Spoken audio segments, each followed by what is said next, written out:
He opened the door and froze. His son lay pale, gasping for breath, while laughter and music thundered from the other room.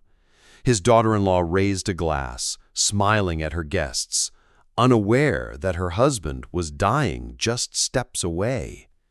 And he whispered, "What kind of world celebrates while my son suffers?" Before we start today's story, leave a comment below and let us know which city you're watching from. And at the end, don't forget to read it from 0 to 10. Now, sit back, relax, and enjoy the story. He had not told anyone he was coming. The flight to Florida was quiet, but his heart had not known rest in weeks. Something in his bones, the same instinct that had carried him through war zones and hospitals, told him that his son needed him. Fathers know. Even when the world refuses to listen, fathers hear the silent cry. When he pushed open the front door, he expected stillness. Instead, he was met with music, with glasses clinking, with careless laughter spilling into the night. Perfume and cigarette smoke lingered heavy in the air.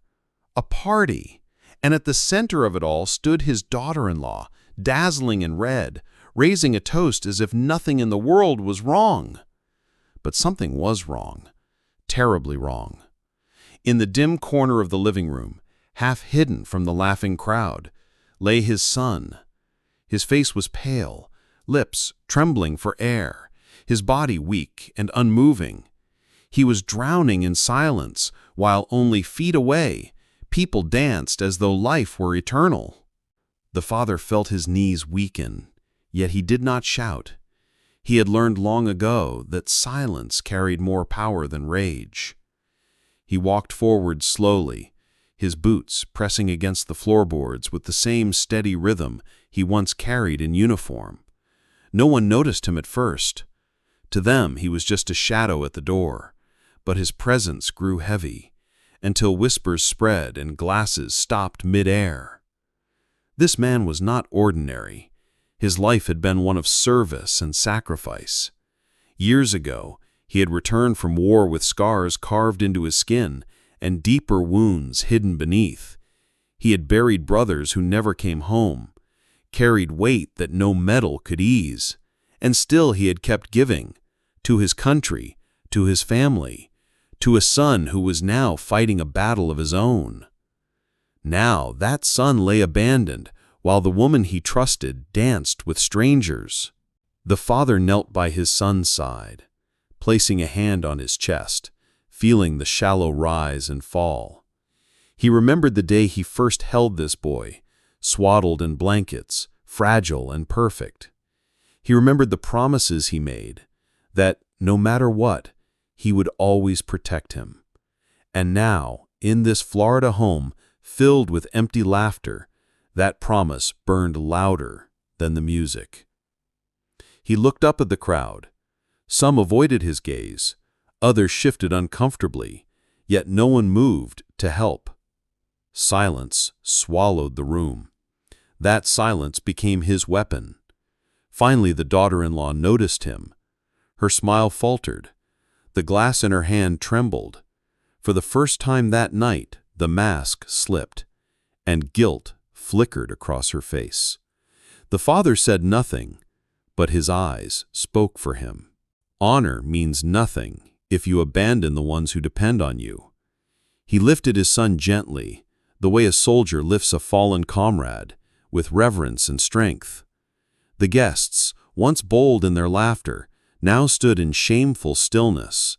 The father walked through them as if they were ghosts, every step a silent judgment. Outside, the air was cooler, fresher, carrying the salt of the nearby sea. He laid his son into the back seat of his car, dialing for help, his movements steady, precise. He knew the value of time in moments like this. He knew what mattered.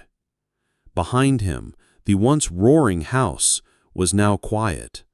The party was over, though the music still played faintly inside. Respect had replaced noise. The father's silence spoke louder than any words could. And when the ambulance lights finally cut through the night, Neighbors stepped out of their homes. They did not cheer. They did not clap. They simply stood in silent respect, heads bowed, as the father guided his son into care. 2 words remained in his heart, words that he had carried since his days in uniform, words that defined every step of his life. Dignity never shouts. It simply stands. Respect is not found in parties, in noise, or in careless joy. Respect is found in the silent acts of love, in the unshaken strength of those who protect even when no one is watching. Wherever you are watching from, remember this: silence can be the strongest voice, and dignity never dies. Tell me in the comments, where are you listening from? What does dignity mean to you?